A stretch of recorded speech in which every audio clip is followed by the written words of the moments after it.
Assalamualaikum warahmatullahi wabarakatuh. Saya di sini akan memberikan ulasan dan kembali membahas materi dahsyatnya sakaratul maut. Sebelum itu, perkenalkan, nama saya Aulia Agustina dari kelas E4 dengan nomor NPM 101202222, mahasiswi dari Universitas Teknologi Digital Bandung. Sebelum lanjut ke materi pertama, alangkah baiknya kita mengucapkan basmalah bersama-sama. Bismillahirrahmanirrahim. Pengertian sakaratul maut. Apa itu sakaratul maut? Mengutip buku Jika Esok Aku Meninggal oleh Muhammad Ridwan. Sakaratul maut adalah proses yang menyertai kematian. Ruh manusia tidak serta-merta dicabut dari raganya menjelang kematian. Ada proses yang menegangkan dan menyakitkan, bahkan berjalan sangat lama bagi mereka yang selama hidupnya banyak melakukan dosa. Dikatakan oleh Imam Ghazali yang dikutip dari buku Makna Kematian Menuju Kehidupan Abadi oleh Kiai Haji Muhammad Sholihin, rasa sakit tersebut menyebar ke seluruh tubuh, sehingga bagi orang yang sedang sakaratul maut, ia akan merasa dirinya seperti ditarik-tarik dan dicabut dari setiap urat nadi, saraf, persendian, akar rambut, dan kulit kepala hingga kaki. Fakta sakaratul maut ada 3. 1. Tidak ada yang bisa menghindarinya. 2. Lebih berat untuk orang yang zalim dan selalu melakukan perbuatan maksiat. 3. Sebagai penguji keimanan. Tanda-tanda sakaratul maut terbagi menjadi 100 hari, 20 hari, 7 hari, 3 hari, dan 1 hari menjelang ajal menjemput. Di antaranya, 1. Nafasnya cepat dan dangkal seperti orang yang tengah berlari. 2. Suhu badan naik tiba-tiba dan denyut jantung lebih cepat. 3. Suhu tubuh dingin diikuti frekuensi denyut nadi yang menurun. 4. Merasa resah dan gelisah serta keringat yang bercucuran. 5. Tangan berwarna kebiru-biruan dan sekujur tubuh akan mendingin. Mulutnya mengeluarkan kata-kata. Jika orang salih, ia akan mengucapkan kalimat thayyibah atau zikir. Sebaliknya, orang yang zalim akan mengeluarkan kata-kata kotor. 6. Kulit tubuh nampak pucat. 7. Tekanan darah menurun, otot rahang terlihat mengendur, dan wajah terlihat penuh kepasrahan. Proses sakaratul maut. 1. Muncul tanda kematian. Sebelum sakaratul maut, manusia diberikan tanda-tanda menjelang kematian.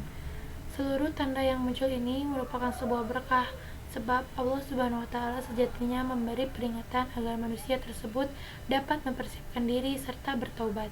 Namun sayangnya terkadang manusia justru mengabaikan tanda-tanda yang muncul tersebut. 2. Sakitnya sakaratul maut. Peristiwa ini dapat diartikan sebagai proses ketika roh berpisah dari tubuh manusia. Sudah bukan rahasia lagi bila sakaratul maut disertai dengan rasa sakit yang teramat sangat. Hanya saja manusia beriman dan bertakwa tentulah akan mengalami sakaratul maut yang jauh lebih mudah bila dibandingkan dengan orang zalim. 3. Roh terpisah dari tubuh. Masa di mana roh manusia telah meninggalkan disebut kematian. 1. Roh manusia yang beriman dan beramal saleh akan mengalir keluar terpisah dari tubuhnya. Dikisahkan bahwa setelahnya malaikat akan mensalatkannya, disusul dengan pintu langit terbuka dan penduduk pintu akan mendoakan roh tersebut. Akan tercium aroma semerbak yang wangi, menandakan bahwa roh telah berpisah dari tubuh manusia. Setelah melewati maut dan para malaikat, roh tersebut akan dikembalikan ke tubuhnya. 2. Malaikat maut mencabut nyawa orang yang zalim dan berbuat maksiat dengan paksa, dan nyawa tersebut dibungkuslah menggunakan kain mori kasar yang telah dipersiapkan oleh para malaikat yang sedari tadi mengelilinginya. Dan setelah itu terciumlah aroma busuk teramat busuk yang pernah tercium di muka bumi ini ketika sakaratul maut hampir selesai, di mana tenaga mereka telah hilang dan roh mulai merayap keluar dari jasad mereka. Proses sakaratul maut keempat dan yang terakhir adalah ditanya di alam kubur. Ruh ditanyai 4 perkara di alam kubur. Di dalam kubur disebutkan ruh akan didatangi oleh 2 malaikat yang berteriak keras dan kasar untuk bertanya tentang 4 hal. Malaikat inilah yang kemudian dikenal sebagai Munkar dan Nakir. Dalil tentang sakaratul maut. Dalil ini ada di Quran surat Al-Ankabut ayat 57 yang berbunyi, Bismillahirrahmanirrahim, kullu nafsin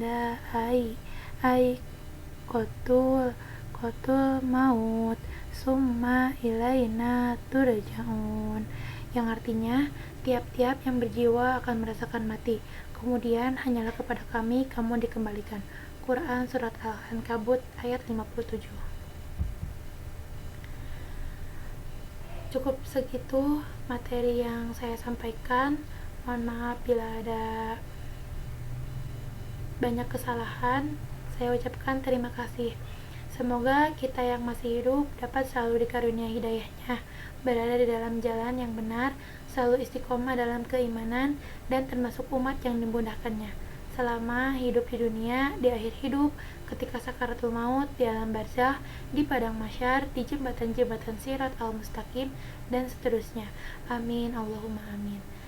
Cukup sekian, saya ucapkan Assalamualaikum warahmatullahi wabarakatuh.